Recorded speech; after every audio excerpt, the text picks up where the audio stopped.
that common fear that each and everyone has, that AI will take over recruitment jobs. Recruitment is a function of human resources.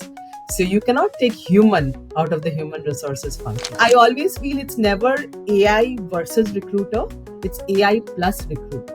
Because with every AI tool coming in, it's a double-edged sword. Recruiters have to be talent advisors now. I think it goes on to prove that while the industry have started utilizing AI tools to their advantage, it also gives a lot of time, to the recruiter to do their due diligence. Don't be scared of AI. Don't be apprehensive of AI. AI is here to stay. Live with it. Hello and welcome to the very first episode of Einstein and AI's podcast series. My name is Zubair Chaudhary. I'm your host, and we are going to dive deep into topics that are not only trending but also changing the IT recruitment world. AI has undoubtedly become a buzzword in hiring. While some see it as an enhancer, others wonder if it's here to replace recruitment entirely. So, where does the truth lie? To help us decode this, I am super excited to introduce our guest for today's episode, Miss Debolina Bhattacharya. She is an exceptional talent acquisition leader with over 14 plus years of experience in crafting and executing impactful recruitment strategies.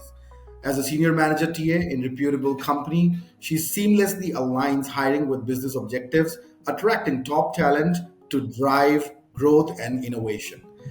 With this, thank you so much, Debolina, for taking out time and talking to us. How are you? Thank you so much, Zubair. I am doing good. How are you doing? You're doing absolutely fantastic, Debolina. It's always a pleasure to talk to you. Uh, uh, just for our audience, must be willing to know about your journey. How did everything start? What's your journey looks like. I think that would be a great start. Sure. So, I'm a BTech graduate. Okay, I did my BTech in from Kolkata. So that's where I hail from. But how much of a dramatic it sounds, I did not end up getting a job after completing my BTech. And like any other anxious student, I started looking out for jobs for myself. And somehow, this recruitment came to my plate. There was a company who were looking for freshers. I went there, gave interview. But from that time onwards, it has been no looking back for me. I thoroughly enjoy this profession, and I truly feel very rarely you get a chance to convert your passion into your job. So I think I've been fortunate enough. So that's been great till now. Awesome! Wow, it's a dramatic career shift, right, from engineering to talent acquisition. Yeah. I think it reminds me of a saying which is quite popular, that an engineer can do pretty much everything under the sun, right? Yeah, that's true. That's true. I think, yeah. Perfect. Thank you so much. I think let's get down to some serious questions which are burning right now in the market, and I'm sure everybody listening to this podcast would love to hear your thoughts around some of the questions that is in everybody's mind right now. One common fear that I have observed, that common fear that each and everyone has, that AI will take over recruitment jobs. Do you think AI is here to replace recruiters, or is it just a tool to enhance their efficiency, to make them more, great in what they do? Yeah. It is true, a burning question. And what I feel is AI is not going to take up recruiters' job.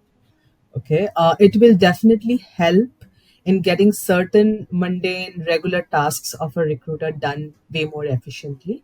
For example, when a job gets opened, right, there are so many applicants who apply for that job, and if you think from a recruiter's perspective, it is humanly not possible to go through all the resumes and understand and do the screening. So that's exactly where the AI comes in. It does the paper screening, understands the initial fitment, right? So that way the process becomes way more efficient. Also, there's in auto interview scheduling now, which is again one of the very important parameters that AI is taking care. So again, the bandwidth of a recruiter is getting saved. You don't have to do coordination, understand, get multiple candidates scheduled within a limited time frame, right? So it's just going to make the process way more efficient and simpler, is what I feel. Oh, perfect. Thank you so much. And I think, yes, with the way new wave of AI tools coming in, I'm sure recruiters would want to kind of use them to their advantage Mm. rather than kind of fearing that it might, cause them to lose their job. Correct. Thank you so much for that answer. Uh, on that note, Debolina, while AI has transformed recruitment, in the recent past, there is no denying. However, what are the some aspect of hiring that AI can never truly replace? No matter how advanced it gets, no matter what different models, do we see in the market coming out. But yes, there must be some components that you would see that these are some of these stuff that AI can never replace, and then you have to have human in shape of recruitment in order to get those tasks completed. Oh, yes, absolutely. Absolutely. That's the human stuff, which AI can never take over. So, if we say recruitment, right, recruitment is a function of human resources. So, you cannot take human out of the human resources function. So, there are actually a lot of things that a human can do and not an AI. So, if I have to like break it down further to give some specific details, so let's say an AI, it does the paper screening, but actually talking to the candidate, reading between the lines of a resume is where the recruiter comes in. So gauging the communication skills, let's say, the confidence level, the cultural fitment, the overall vibe of a candidate. Can an AI do that? Not yet, and I don't think never. Okay, so I always feel it's never AI versus recruiter, it's AI plus recruiter, and that's where the magic happens, right? That's where all that efficiency, process efficiency, and timeline getting reduced is coming in picture. So never, I think the human stuff can never be taken over by AI is what I feel. Awesome. I'm sure all the talent acquisition folks listening to this podcast would be relieved after hearing your thoughts around it, which is true in that sense, right? No matter how advanced AI gets, it can never replace human because at the end of the day, humans are the ones that have actually developed AI, Mhm. not it's not vice versa. Absolutely. Uh, that's great. And I think while you touched on that point, it's also a double-edged sword, right? So I see a lot of people, that are applying to the job. They look at the job description, put it in the chat GPT, and say that here is my profile. Why don't you make it sound like exactly as per the JD? Right? And then they kind of send it to the recruiter while AI is kind of doing the first level of screening of the resume. Hmm. It usually pass through. So I think it was initially when they started using these profile AI to filter it out, it was good. But now we have seen even candidates have figured out a way to bypass that. And I always see each and every resume that I see, each and every profile that I see, they're often filled with buzzwords like dynamic leader or growth hacker. Uh, do you see that these terms add value, or do they look make resume look more cliche? Hmm. So two questions, maybe Yeah. they are interrelated. Yeah. If you want to touch on Yes. both of them. Yes, absolutely. So I think that's a very valid point, because with every AI tool coming in, it's a double-edged sword. But that is where a recruiter's thinking process comes in, and that is where companies want to invest on recruiters also.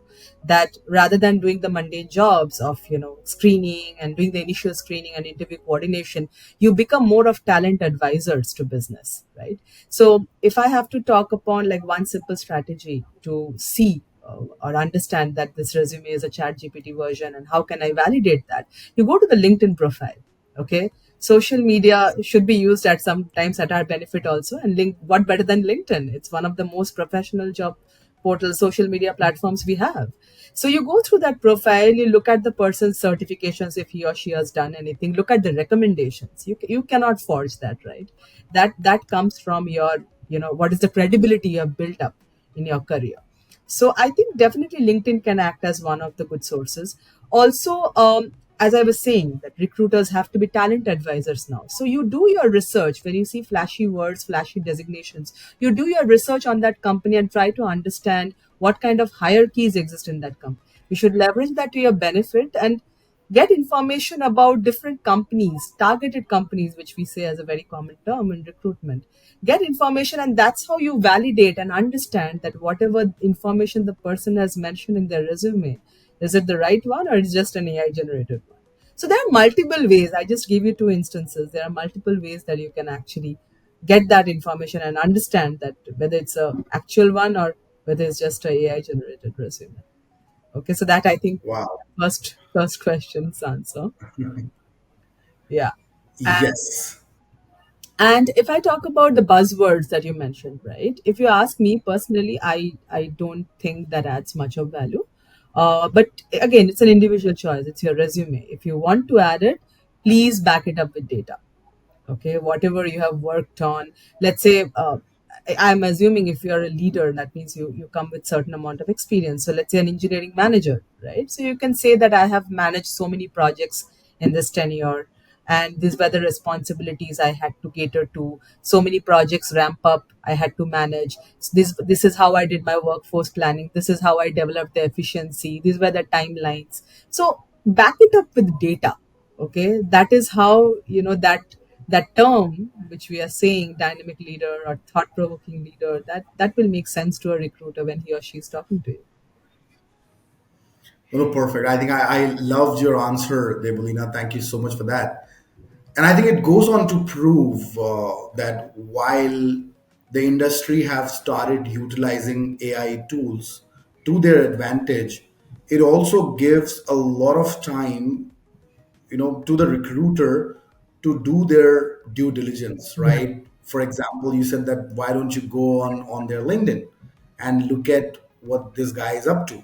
right? Whether whatever have been mentioned in the profile is true or not, because what better way to kind of validate it.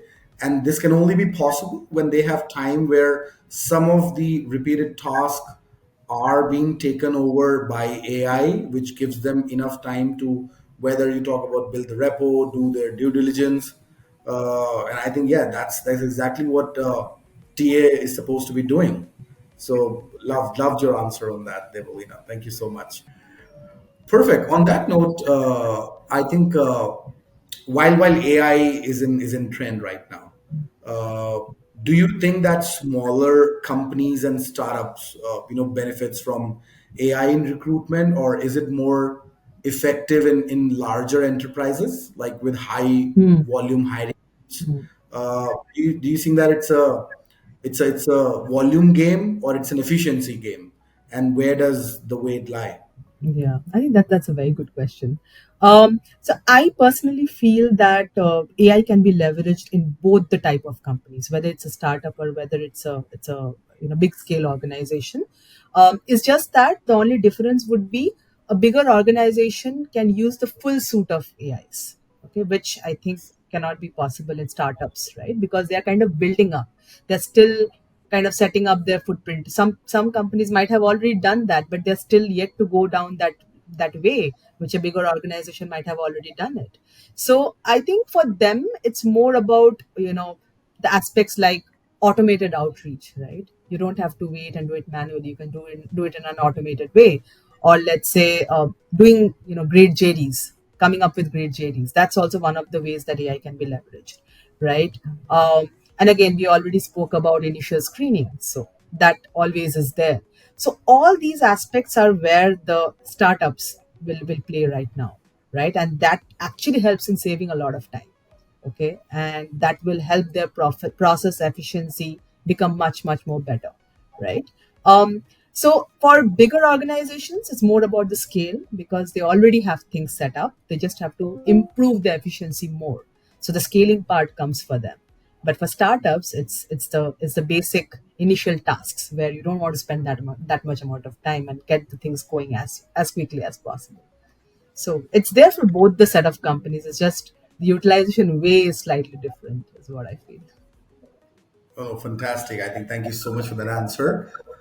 I want to take maximum out of this podcast, and help some of the candidates also looking at this podcast. Mhm. They can also get some benefit out of your great experience. On that note, I have a question specifically for the candidates. Mhm. Right, so I think we've seen, especially in our part of the world, which is the Indian subcontinent, many candidates struggle with behavioral questions, Mhm. and it purely is driven by how our education is set up. Mhm. Our education system is set up, right? Because we do not have any formal training Yeah. that has been given to these people, and that is why we as Indians struggle, in these questions so on. As per you, what do you think is the best way to structure answer to make an impact and make sure that we are able to speak our mind, Mhm. and also yet be professional Yeah. in that sense? Yeah, yeah. So the first part is, I mean, I'll definitely come to the, question that you asked, and I'll give an answer specific to that. But before that, I just have like one line to add. So when any person, right, any of us, when we come for an interview, right, so the interviewer who is sitting on the other end, he or she is utilizing that time to judge you as a person, judge your capabilities, your fitment as a person, right? So you might be really, really talented, right? You might have all the skill sets, you might be super confident, probably off the interview grade. But that half an hour is the judgment time for you. So you should be the best version of yourself. And I feel if you have to be the best version of yourself, it's very important that you prep up for that. Don't come unprepared. Never ever. Okay. So utilize different mock interview platforms. There are a lot of mock interview platforms right now. Utilize AI in these cases, right? So there are a lot of AI tools which help you in getting your video recording done. Probably when you're talking, they'll capture their facial expressions, and they will give you a rating also, that how was your communication, how was your confidence. So utilize that to your benefit, right? And come prepared. And if you don't want to get into so much technicalities, just stand in front of mirror and talk. Okay, that will also give you a direct visibility that how are you talking. And if you are struggling while talking, if you feel that you are stumbling, that means your preparation is not good enough. The moment you are talking fluently, you're confident, that means you're prepped up for the interview. So I think preparation, very, very important, and awareness that this is the time that I have to prove myself. And I think if you keep in mind both these aspects and work diligently towards it, I think you can definitely crack interviews.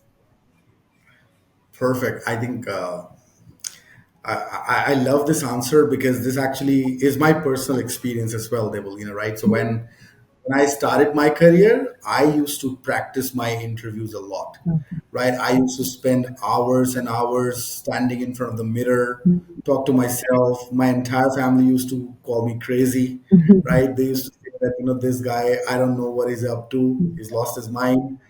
But I think whatever I am today, good, bad, or ugly, and whatever time that I've spent in the corporate world or in the startup world, I think that part have actually played a significant role in my career, because that actually gave me the confidence that yes, you know what, this is how you look like. This is how your face should be while pronouncing certain words, Hmm. right? So I think that actually helped me a lot. And now you don't have to stand in front of the mirror anymore. You can use technology, and then you Yeah, rightly touched on the points. yeah. And I think I loved your answer on that. But Great. yeah, So we have two people vouching for it right now. Okay, so it's great. I'm sure it's going to resonate with everyone listening to this podcast. I am pretty sure. Well, Debolina, this has been such an insightful conversation. Before we wrap up, do you have any final thoughts or advice for our audience? Yeah, just one final quote is what I can say. Don't be scared of AI. Don't be apprehensive of AI. AI is here to stay. Live with it, as we always talk. Right? Live with it, embrace it, and utilize it to your benefit. That's how you can stay active in the market, right? Because AI is not going anywhere. It's here to stay. Absolutely. AI is going to be your best buddy, your best friend Yeah. in coming years. And I think we Indian should, get maximum out of it. Mm. We always do, although we are late to the party. But we've got enough firepower to make it up in Mm. coming years. Yeah, yeah, great. Uh, Great. Thank you so much, Debolina, for sharing your expertise and helping us better understand the changing recruitment landscape. To our viewers, stay tuned for more conversation that shape the future of hiring. Until next time, take care and keep evolving. Thank you.